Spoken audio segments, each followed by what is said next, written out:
that Yeah, you've seen Bill's enough not evidence playing of. fantasy football. He does not care about Yeah, our roster. exactly.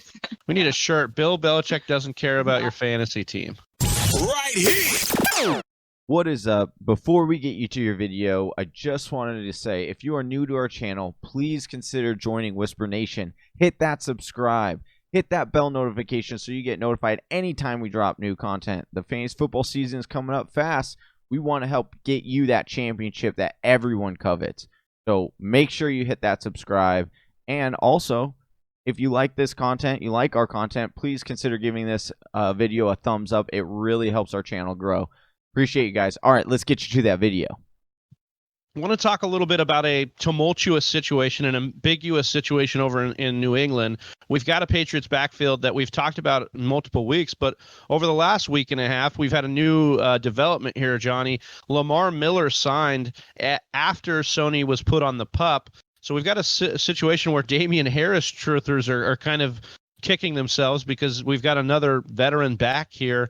What is your take on the New England backfield, and how are you feeling? Where's your temperature at here?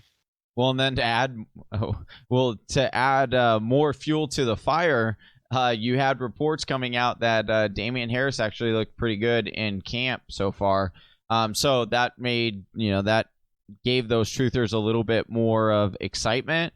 However, with Lamar Miller going there, this has just created such a mess in this backfield. I mean, I was already having concerns. I was willing to take Sony at his ADP, a month ago, but then with all the recent history with that, now, like, I have no idea how this running back backfield is going to break up. It could be 1 week. It could be Lamar Miller gets, 25 touches. The next week, it could be Sony Michel gets 25 touches. The next week, it could be Damian Harris that gets 25. Like, I don't know. But the one thing I do know is that James White his role looks to be unfazed from all of this, because Lamar Miller, I mean, he can catch out of the backfield, but it's not like a huge that's not where he excels in. So if there's going to be anybody that I'm going to invest in this backfield, it is James White, but I'm even fading him just a little bit, just because with Cam Newton, he is going to take a lot of those goal line carries. And, if I'm in a PPR, I love James White. I don't think his value changed at all.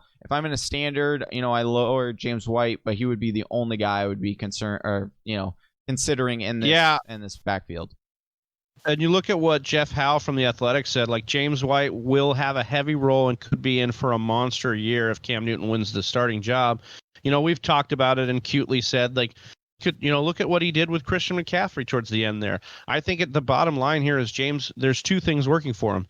Cam Newton has some history throwing to the back, and James White has history of being the person for this offense that's the most stable in the backfield. You know that he's going to have that role. So for me, I think James White is locked in, and now Damien Harris is pretty much free in a lot of drafts. So I think it's worth a stab to take Damien Harris because you have an upside situation where he's got a path to success there, but it's definitely not as clear of a path for sure. Can I just ask? I'm so Bill Belichick. I mean, Bellatrix is his nickname. I think this guy has the room and also the desire and the confidence to experiment constantly. And this is a totally new offense for this guy. We think Cam Newton's going to be a great plug quarterback. It's the style of quarterback play that maybe Belichick likes. But I just am so worried about the way that he's going to approach a week-to-week basis with this offense. And I just always go back to Jonas Gray slept through an alarm clock, and it was enough to make Belichick, despite the 4 touchdowns he had the week prior, back in whatever year that was. 200 yards, 4 touchdowns. Insane, but it's nope, you screwed missed up, an alarm clock, you're done. And anybody who was a fantasy who had him rostered would be like, why would you do it's just, who cares? But he doesn't matter. So I think those options, that just, I don't know, makes me too nervous to roster any of these guys. And I think it's that was the argument even 2 years ago with Sony. Well, the draft capital's there for Sony Michel, and it's I don't know that I care. He'll come out and bring, Rex Burkhead out, and it doesn't really matter because he wants you to do your job and do it right there for him. Right. I think that's a great point, Chelsea. You can't trust any of these guys. Might as well take the cheaper pieces that you've seen enough evidence of. Fantasy football. He does not care about our roster. Exactly. We need a shirt. Bill Belichick doesn't care about your fantasy team. That's right. Love it. And neither do I. No. Thank you for listening to the Fantasy Whisperers podcast. You can hear more from John and Travis on Google Play, SoundCloud, and iTunes. You can also follow us on Instagram, Facebook, and Twitter at TF Whisperers.